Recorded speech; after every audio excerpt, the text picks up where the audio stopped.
Bleach is a powerful cleaning agent that can be really, really effective in cleaning concrete surfaces as well as all the other surfaces. If you're thinking about starting a pressure washing business, but you want to learn more about the equipment, mixing chemicals, how to clean every surface on a residential job site, property protection, and much, much more, check out the How to Wash course. It'll be the first link in the comment section and the description. In today's video, I'm going to answer one of your comments. So you made a video saying you don't usually pre-treat a driveway, and then I watched another video where you said it's important to pre-treat or post-treat a driveway. I wish you'd get it right and stop changing your mind. I'm so confused. I make a lot of videos. I say a lot of things in those videos. I also have to admit that I don't remember everything that I say in every single video, but I do know that we have pre-treated or post-treated as needed for as long as we've been in business. The business was started doing concrete. Now, we weren't always using a lot of bleach or sodium hypochlorite.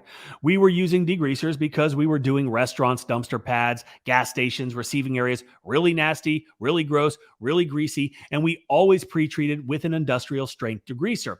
When we made the switch over to doing more residential and more multifamily work, we understood the importance of utilizing detergents and chemicals to give our customers the best end results. And the best end result is the goal for every single job, for every single customer. But how we get to that goal is not the same for every single customer. And that is why the job determines the process. We have customers that have us come out and clean their properties twice a year. Is it completely necessary? Probably not, but it's what they want and we deliver. We live in a very hot, a very humid environment, which does promote the growth of mold and mildew on pretty much everything everywhere outside. And because of that, we clean a lot of stuff and we make a lot of money. And because of this environment that we live in, we have a percentage of our customer base, and they're very particular, and they do in fact want us out there twice a year, whether it's needed or not.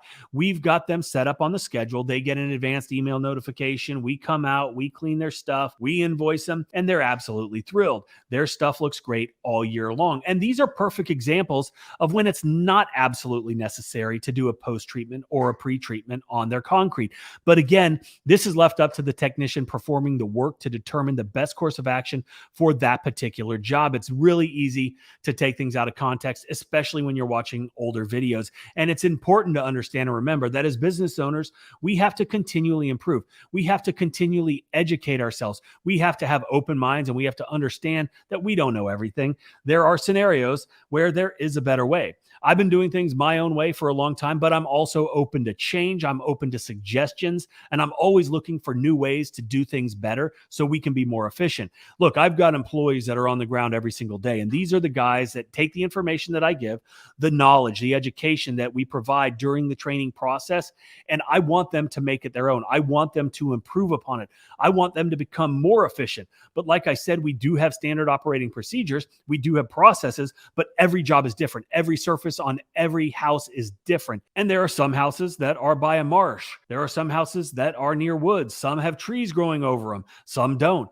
All of which have a direct impact on how we tackle each particular job. So I try to give a broad range of knowledge to both my technicians during the training process, as well as on these YouTube videos. And if you want to learn more in depth, if you will, on pretty much every surface that you can clean on a residential property, check this out. We put together the most intensive training the industry has ever seen. Over 6 hours of in-depth training on the best methods for cleaning houses, roofs, driveways, and every other surface you might encounter on a residential job site. How to wash covers the chemicals to use, how to mix them, the equipment, the best methods to make you the most efficient and profitable you can be. Safety and property protection, specialty chemicals, as well as pro tips, and so much more. We've helped 4,500 students get their ECP certification, which means How to Wash delivers and continues to deliver because it's yours to keep and review forever. We've also included an extensive Q&A section in each module, which gives you even more information at your fingertips. How to Wash is less than the price of one house wash, so don't wait. Click the link below. Okay, back to the topic at hand, which is pre-treating or post-treating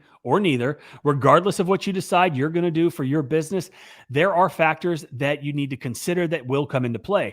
I know there are guys out there on the West Coast, in the desert, Arizona, New Mexico, Southern California, and they don't experience the same amount of humidity that we do over here in the Southeast.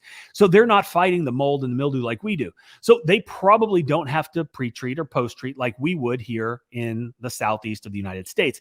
But it's important to understand the process and why we do what we do. Bleach is a powerful cleaning agent that can be really, really effective in cleaning concrete surfaces, as well as all the other surfaces. And when we mix it with water, bleach creates a solution that helps to break down and remove mold and mildew, algae, dirt, grime, and even other stains from concrete. The primary way that bleach works is by oxidizing organic material, like all of those nasty things that I mentioned above. Basically, bleach kills anything that's living. The bleach solution that we apply to the concrete is normally done with the downstream injector or a soft wash system, but it helps break down and dissolve the organic materials that are built up, and that just makes things a lot easier, right? It's a hell of a lot easier to rinse away or surface clean and then rinse when you've killed the organics. But the bottom line is using a pre-treatment is going to make your life a lot easier. It's going to make the job go by a lot faster, and you're going to be more efficient. And we all know that efficiency equates directly to profitability. So obviously in the how to wash training, we cover every different scenario as far as mixing goes for every different surface. But when we use bleach to clean concrete, it's important to mix the bleach with water in the right proportions. When you use too much bleach, you can damage the surrounding vegetation. You can even damage the concrete if it's super strong. And if it's not strong enough, then it's not going to have any impact on what you're trying to clean. And that's not what we want. You're just wasting time and energy and money. A typical bleach solution for cleaning concrete is about 1.5%, which is basically your house wash mix.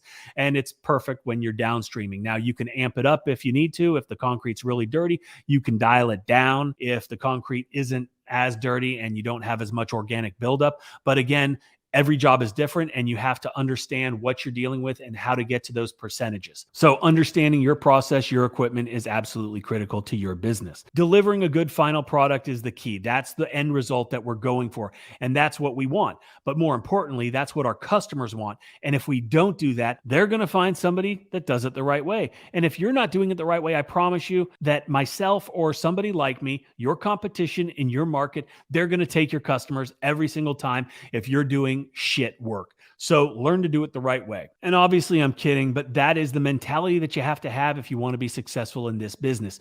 Do it right every single time. Educate yourself. Know the processes. Know the best methodologies. Don't shortcut yourself. Don't shortcut your business. Don't shortcut your customers, because it will come and it will bite you on your ass. And I see people that do a bad job all the time. You're sitting here watching and you're saying, Mike, I'm always going to do a good job, but not everybody does a good job. Take a walk in any neighborhood, look at the concrete, and it's horrible. I see it all the time. When I'm out running, when I'm out biking, when I'm out walking the dogs, whatever the case is, I see this, and it's absolutely unbelievable that people pay for this type of work. And if you understand how a surface cleaner works, or basically just basic cleaning with any kind of pressure, you understand that inevitably there's going to be some small section that's cleaner than everything else. That is where your surface cleaner is overlapping. That is where your wand got too close to the surface, or you went over it a couple times. I don't care how good you are, there's going to be some overlap. And if you don't pre-treat or post-treat, in a couple months, the mildew, the mold, it's going to start growing back, and it's going to highlight the fact that you didn't do your job properly. You are going to see the stripes. Your customers are going to see the stripes. You're going to see the swirl marks. So are they. You're going to see all the sins of your bad job, and so are your customers, and they aren't going to be happy. Now, they're not going to understand why there are stripes, why there are swirl marks, but they will understand that you didn't do your job. And I hope that this video makes you understand that if you don't do your job, then they're not going to call you back, and your competition is going to get that call, and you're going to lose out on that easy repeat business that we all love. Something else that I rarely talk about, and really should, but we do cover it in depth in How to Wash, is safety. You got to take the proper safety precautions when you're using bleach or any other chemicals when you're out there working. Wear gloves, wear eyewear, make sure that you have a clean water source close in case you have to rinse off in a hurry. The last thing that you want is to get bleach in your eyes or on your skin and have no idea where you can go to rinse it off quickly, right? Your hose is already connected. It's connected to the house. You don't want to be fumbling around with that. And that's why we've got dump valves on every single one of our water tanks. A big old valve, easy to find. You turn it, water starts flowing, you can rinse off, hopefully crisis averted. But always be prepared as far as your safety goes. You can't let that go without having proper attention focused on it, because the last thing you want to do is sacrifice your health, your safety for a couple bucks washing something, right? Don't let it happen to you. So that is it for today, guys. Thank you so much for watching. I hope the video helped. I hope I answered that guy's question. Sometimes you do, sometimes you don't. Most of the time, you do.